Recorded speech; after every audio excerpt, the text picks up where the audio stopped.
आज कालाक्ष को समस्त को स्वागत तथा अभिनंदन। आज आम नूतन धरन कालाक्षटी करवा से रखुची मार्कर कि पेन आउ फेब्रिक रंग लाल फेब्रिक रंग सबुज फेब्रिक रंग से पानी मिसी अल्प टिके बाहर कर दी। आपण मैंने पूर्व प्रस्तुति को निश्चय ध्यान दे करेंगे।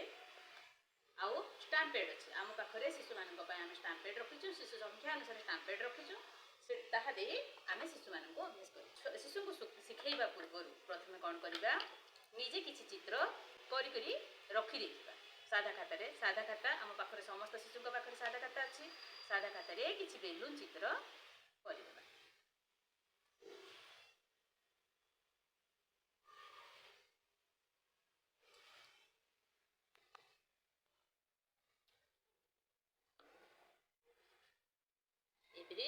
बेलून चित्र सब कर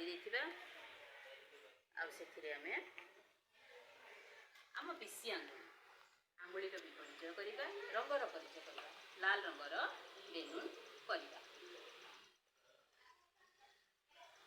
गोटे गोटे बेलून को आम रंग देवा।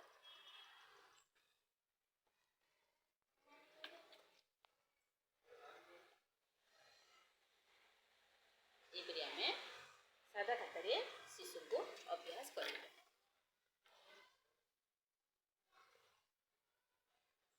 सुखा छाड़देवा आउ गोटे प्रकार आम आउ गोटे रंगर गोटे मात्र रंगर प्रयोग करवा सब शिशु को गोटे मात्र रंगर प्रयोग करवा।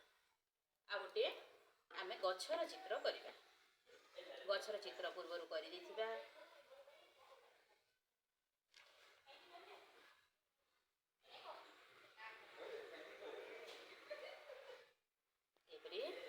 आम गछर चित्र सब कर गछर डाल शाखा प्रशाखा बाहर कर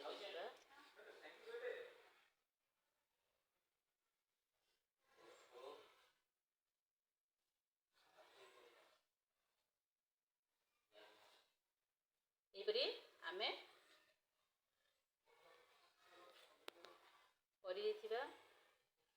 आगरू कर रखी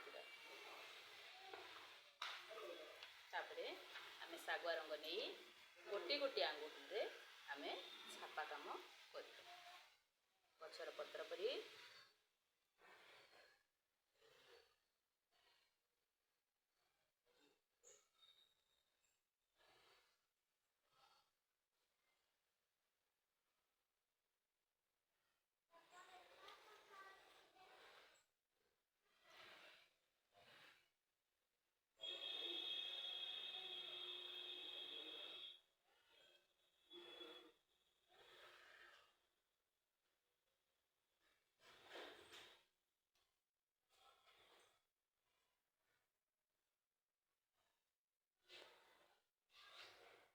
बारंबार आम मात्र गोटे रंगर व्यवहार करवा शिशु को अधिक रंगर प्रयोग कराइबा नहीं।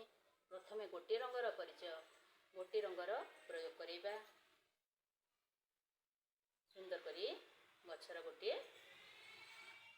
आकृति करी आमे गछटे करबा।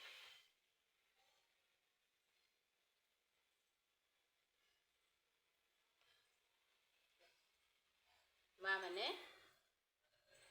आमे मैंने तो बयस बड़ आमर अभिज्ञता अच्छी किंतु आम शिशु मैंने आमठू बयस शिशु मैंने कौन करेंगे आमे भल भाव जानी तेणु आम ठीक भाव प्रयोग करें। गछर ए कांडे आम माटिया रंग देदेगा।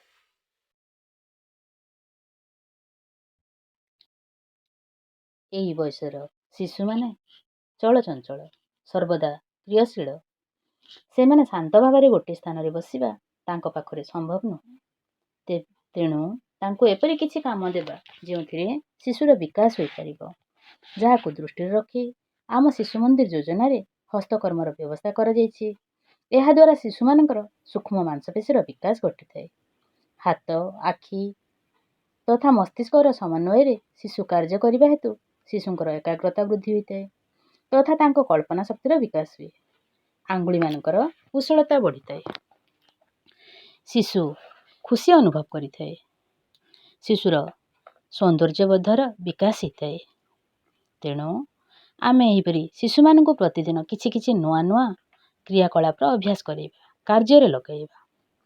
ହସ୍ତକର୍ମ ସମୟରେ ଆମେ ସଦାସର୍ବଦା ସ୍ୱଚ୍ଛତା, ସୁନ୍ଦରତା ତଥା କୁଶଳତା ଓ ବ୍ୟବସ୍ଥିତତା ପ୍ରତି ଦୃଷ୍ଟି ଦେବା।